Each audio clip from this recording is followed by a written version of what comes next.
Welcome back. Let's do Wordology 45. In other words, you are senile. इससे पहले lesson में आपने पढ़ा था गॉन गागा.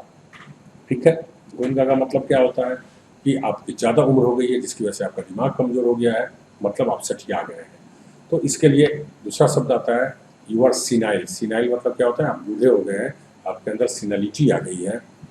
ठीक है, हालांकि सिनाइल से संबंधित हम बहुत सारे रूट वर्ड में पढ़ने वाले हैं. सिनाइल्स, सीनेट इसी वर्ड से बना होता है, सीनियरिटी इसी से बना होता है, तो इससे बहुत सारे शब्द बनेंगे, हम लोग पढ़ेंगे रूट वर्ड में. In other words you are senile. दूसरे शब्दों में हम बोले तो आप सिनाइल हो गए हैं. वेल, हाँ, I may have grown old. हो सकता है कि मैं बूढ़ा हो गया हूँ, but there is no gainsaying my balance of mind. Gainsaying मतलब होता है खंडन करना. इट्स वेरी इंपॉर्टेंट है, एसएससी का फेवरेट वर्ड है. लेकिन आप मेरे दिमाग के बैलेंस की खंडन नहीं कर सकते हैं. मतलब मेरा दिमाग बैलेंस में संतुलित है, इस बात को आप नहीं काट सकते हैं. That is, you cannot deny that my mind still retains it's balance. इस बात से आप इनकार नहीं कर सकते हैं कि मेरा दिमाग अभी भी बैलेंस में है, बैलेंस को बनाए रखा हुआ है. रिटेंस मतलब रखना, बनाए रखना, और बैलेंस मतलब स्थिति. If you say that nobody can gainsay something, अगर आप कहते हैं कि कोई भी व्यक्ति gainsay नहीं कर सकता है, मतलब क्या, कोई भी व्यक्ति इनकार नहीं कर सकता है, you mean that it is true or obvious. आपका कहने का मतलब यह है कि यह सत्य है और स्पष्ट है, and that everyone would agree with it, और सब लोग इससे सहमत होंगे, मतलब इसका इनकार नहीं कर सकते, इसको खंडन नहीं कर सकते. Although there may be other thing concerned with it that are more doubtful. हो सकता है इससे संबंधित कोई दूसरी चीज पे लोगों को शक भले ही हो, लेकिन इस बात पे कोई भी व्यक्ति खंडन नहीं कर सकता है. तो इस तरह से गेन सेइंग वर्ड हो गया. गेन से वर्ड बहुत इंपॉर्टेंट वर्ड है, एसएससी का फेवरेट वर्ड है. There are bargains galore in the sales in this year. Bargains मतलब होता है मोल जोल. आप खूब जानते हैं कि सामान पे खूब बार्गेन करते हैं. गैलोर मतलब एक ऐसा वर्ड है गैलोर जो इसके बाद में प्रयोग होता है, लास्ट में, वर्ड के लास्ट में प्रयोग होता है. ठीक है, तो गैलोर मतलब होता है जिसकी प्रचुरता बहुत ज़्यादा हो, बहुत ज़्यादा मात्रा में कोई चीज़ हो, तो उसके लिए हम यूज़ करते हैं गैलोर. तो कहता है कि इस साल बिक्री में, सेल्स में काफ़ी मोल जोल होने है. Galore is used to emphasize that something you like exists in large quantities. जब भी आप गैलोर की बात करते हैं, मतलब आप इस बात पे जोर देना चाहते हैं, emphasize करना चाहते हैं, आप जोर देना चाहते हैं कि कोई भी चीज़ जिसकी आप चर्चा कर रहे हैं वो बड़ी मात्रा में अस्तित्व में है, बड़ी मात्रा में उपलब्ध है. Galore is used after the noun. Galore में एक खासियत है कि इसका प्रयोग नाउन के बाद करते हैं, और यहाँ बार्गेन्स क्या है, नाउन है, नाउन के बाद हमने गैलोर प्रयोग कर दिया. In fact, वास्तव में the bargains cover almost the entire gamut of commodities. Gamut मतलब होता है रेंज, क्षेत्र, एरिया. तो कहता है कि वास्तव में बार्गेन्स पूरी तरह से हर तरह के क्षेत्र इसमें सामान शामिल है. मतलब बार्गेन ऐसा नहीं है कि किसी एक ही तरह के सामान पे बार्गेन चल रहा है, मोल जोल चल रहा है. तो कहता है इंटायर गैमेट ऑफ कमोडिटीज, सभी तरह के जो सामानों की जो रेंज है उस सब पे बार्गेनिंग चल रही है.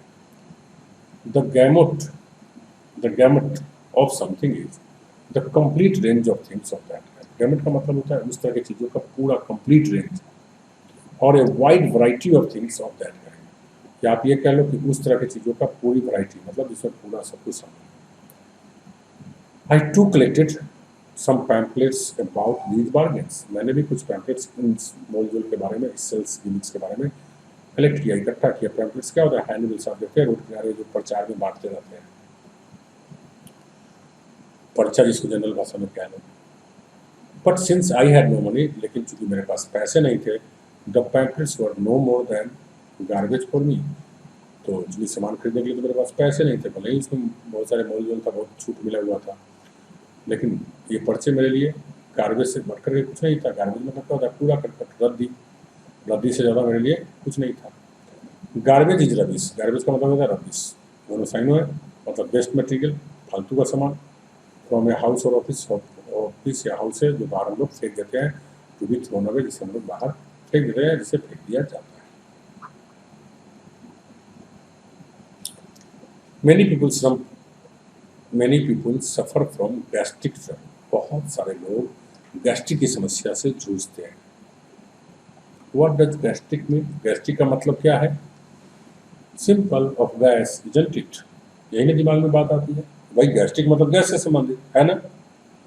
No, gastric means of the stomach. Gastric का मतलब होता है पेट से संबंधित। It comes from Greek gaster. Greek शब्द होता है गैस्टर, जिसका मतलब होता है स्टोमक, पेट, और इससे संबंधित बात होती है। So if you are a gastronome, you enjoy preparing and eating good food, especially unusual or expensive food।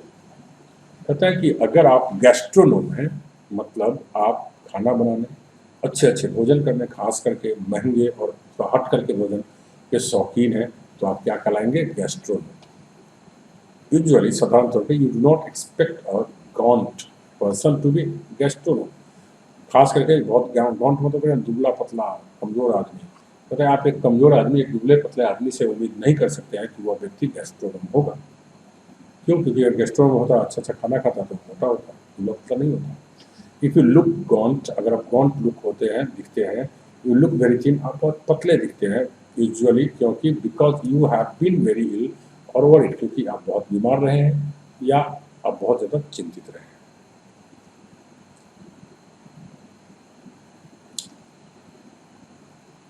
Power cuts are common across the country. Power cut, बिजली का कटना पूरे देश में, अक्रॉस द कंट्री, संपूर्ण से देश में, पूरे देश में आम बात है, कॉमन है, आम बात है। Is there an alternative? क्या इसका कोई विकल्प है? अल्टरनेटिव मतलब विकल्प। वेल हाँ, यूज जनरेटर्स, जनरेटर्स प्रयोग करिए। A generator is a machine, generator वह मशीन होता है विच प्रोड्यूसेज इलेक्ट्रिसिटी, जिससे विद्युत उत्पन्न होती है। So if you generate something, अगर कोई भी चीज़ आप जनरेट करते हैं, यू प्रोड्यूस इट, आप इसे उत्पन्न करते हैं। The Delhi electricity supply undertaking DESU does not generate enough electricity. कहता है दिल्ली की जो दिल्ली इलेक्ट्रिसिटी सप्लाई है, इसका डेसू कहते हैं, यह पर्याप्त मात्रा में विद्युत उत्पन्न नहीं करती है। It has to depend upon the generosity of the northern grid. मतलब यहाँ जेनरोसिटी वर्ड है बहुत इंपॉर्टेंट। जेनरोसिटी मतलब उदारता।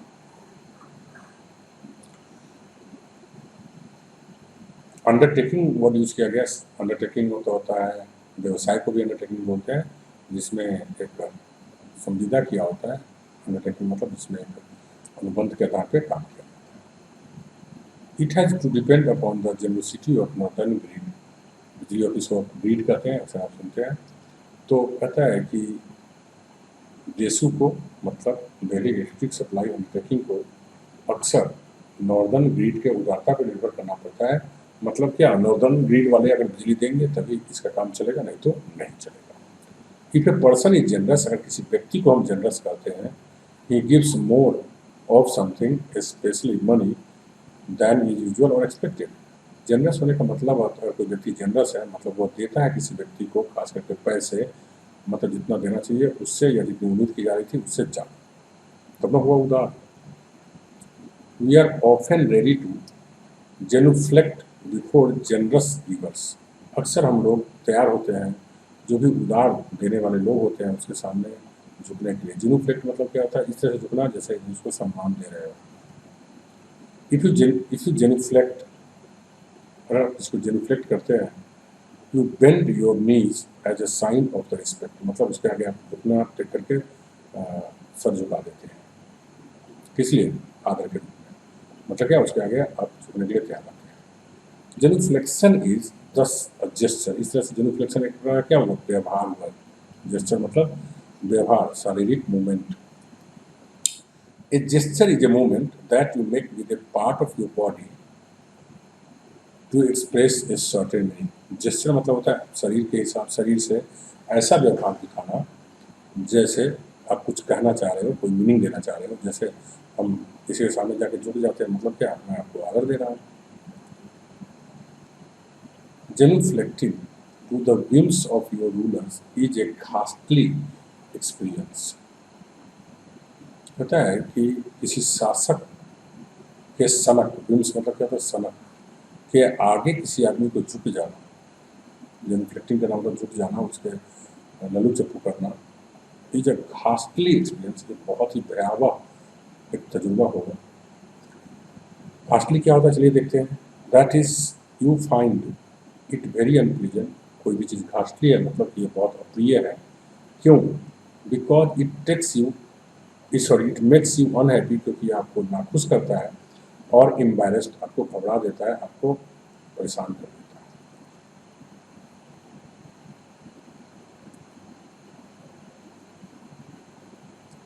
If you are applying for a sales job, अगर आप नौकरी के लिए अप्लाई कर रहे हैं, सेल्स में नौकरी के लिए अप्लाई कर रहे हैं, see first whether you have the gift of the gab, देखो कि आपके अंदर बोलने की कला है कि नहीं। Gift of the gab present मतलब बोलने की कला। If you have the gift of the gab, अगर आपके पास गिफ्ट ऑफ द गैप है मतलब you have the ability to speak easily, confidently and in a persuasive way, मतलब अगर आपके पास गिफ्ट ऑफ द गैप है, इसका मतलब ये हुआ कि आपके अंदर आसानी से बोलने की कला है, पूरा आत्मविश्वास के साथ बोलने की कला है, और आप बोलते हैं उससे किसी को भी मनाने के, परसुएसिव वे मतलब कोई भी लुभाया जा सके, कोई भी किसी को भी मनाया जा सके। That is you have a glib tongue, अर्थात आपकी चिकनी चुपड़ी बातें करने की आदत है। आप ग्लीप टंग मतलब अच्छी अच्छी बातें करना, चिकनी चिकनी बातें करना, तो आप सेल्स में बहुत कामयाब हो जाएंगे। और एल्स अगर ऐसा नहीं है, you will and up selling things at give away prices, अगर ऐसा नहीं है, आपको अच्छी तरह से बात करनी नहीं आती है, तो क्या होगा, लास्ट में आप बहुत कम मूल्य में, गिव अवे प्राइस का मतलब क्या है, ऐसे प्राइस जिसमें समझो कि मुफ्त में आपने दे दिया, वैसे कीमत में आपको दे करके अपना सेल करना पड़ेगा। गिवन, गिवन मतलब होता है को देखते हुए, को ध्यान में रखते हुए। Given the tough competition in the market, आप ये देखिए ग्रामर में बहुत ज़्यादा यूज होता है, इस तरह के टर्म्स कंपटीशन में भी अक्सर देखने को मिलता है। Given the tough competition in the market, बाजार में बहुत मुश्किल प्रतिस्पर्धा को देखते हुए, ए सेल्समैन मस्ट नो, एक सेल्समैन को निश्चित रूप से मालूम होना चाहिए how to push his product, कि वह अपने सामान को कैसे धक्का दे करके बेच दे, मतलब लोगों को कैसे थमा दे, ठास दे। A salesman's talk must add to the glamour of the things,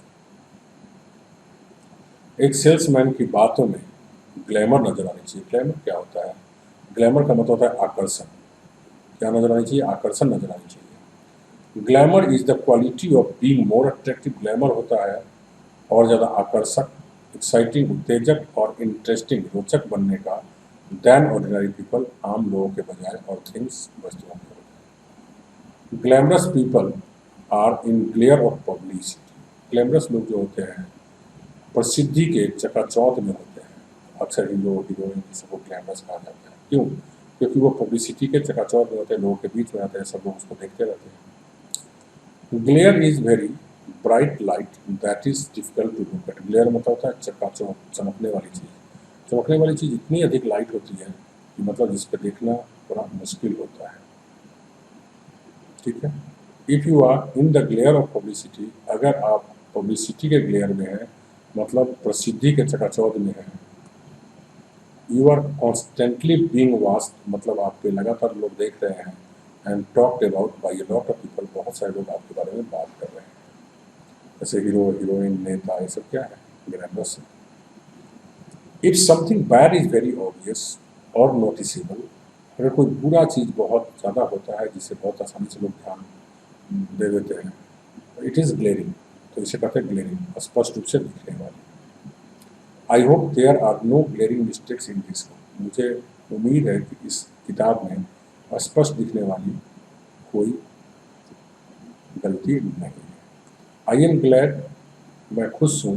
I am not teaching in a classroom, क्योंकि मैं क्लासरूम में नहीं पढ़ा रहा हूँ। द रीजन, कारण, इवन इफ आई से समथिंग अनप्लीजेंट, चलिए इसके आगे वाला लेसन हम लोग नेक्स्ट में पढ़ेंगे, आगे वाला पार्ट। तो अभी तक के लिए इतना ही। Thank you very much.